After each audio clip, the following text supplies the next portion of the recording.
So, hello guys, it's me once again, Michael Bernal sa PH Property by DMCI Home. So, nandito kasama ko ulit si... Yes, this is Meet Sabache po of Best Investments, okay, by Meet Sabache of DMCI Home. So, ito right now, nandito kami kay Alder Residences. So, today, i-discuss namin ngayon ni Mike yung construction update niya. Guli po sa inyo lahat. Guli po sa inyo lahat. Ako ko yung channel. Today naman, tara samahan niyo ako i-tour kayo sa ating project update sa Manakay.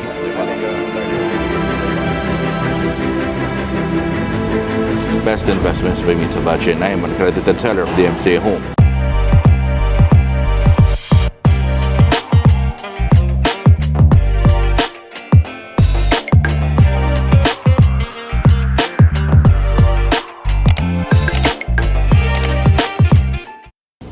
Okay, so yun. So, hello Mike. So, once again, nagkasama ulit kami. Yes, Doon po, before we start with the update, doon sa mga hindi pa nakakaalam, a quick information muna tayo about this project. Yes. Okay, so, Alder Residences is located along Banyan Road. Okay, in Acacia Estate. So, si Acacia Estate, saan ba ito located dito? Taguig City. So, Taguig City siya. So, makikita naman natin dito sa map. Yan, papakita natin dito sa map yung kung saan siya talaga naka-stipulate, kung saan siya nakalocate. Then at the same time guys, malapit siya sa airport, malapit siya sa BGC, and other CBDs na sa McKinley Hills, yan, malapit itong ano natin dito.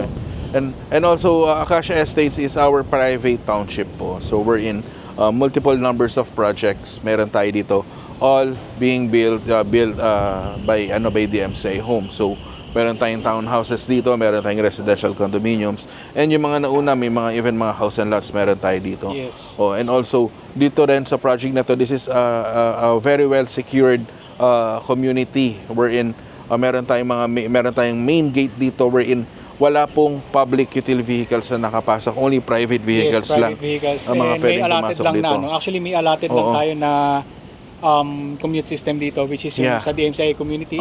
Yung shuttle service yung shuttle natin. service na meron tayo dito. Meron silang pwedeng dumaan dito, dadaanan So, may every project. May schedule. Tapos siya. pupuntang main gate. Yung mga drop-off, mga point-to-point system natin.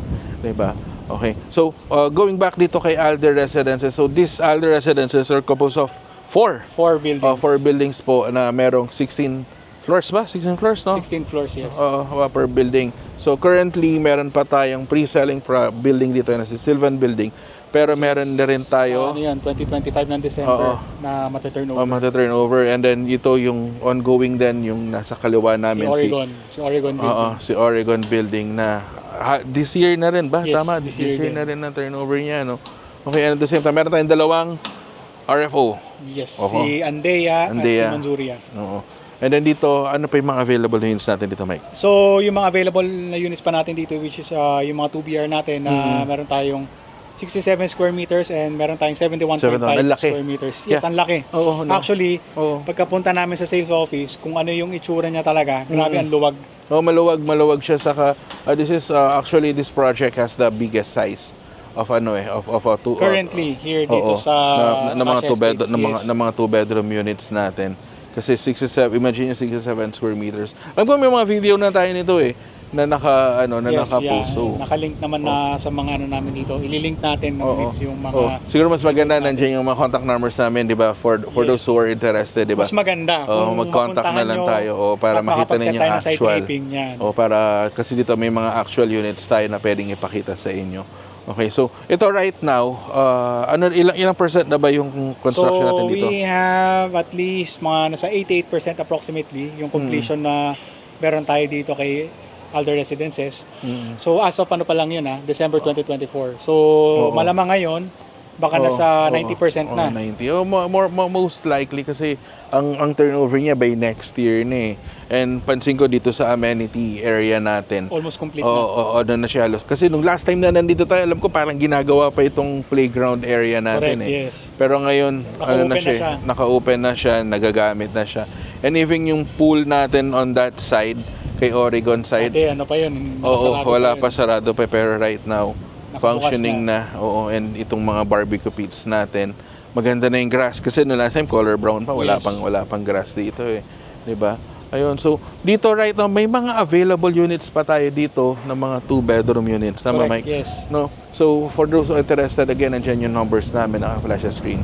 You may Just contact feel free us. to inquire. Anytime. Yan, mag-comment kayo dito sa page namin, sa YouTube channel namin, para at least ma-assist namin din kayo na maigi. Yeah, so yun. So I guess that's it, no? That's our construction update for this month of March. So abangan natin yung mga update natin, future updates natin. So syempre, please don't forget to hit the subscribe button and the notification bell para every time na nag-upload kami ni Mike ng bagong video sa YouTube, Stay up to date notify kayo. Yeah, And this is Meet Sabachi po. Thank you very much po, Mike. Guys, this is Mike again. Maraming salamat and have a great day ahead and God bless. Salamat po. Bye-bye po.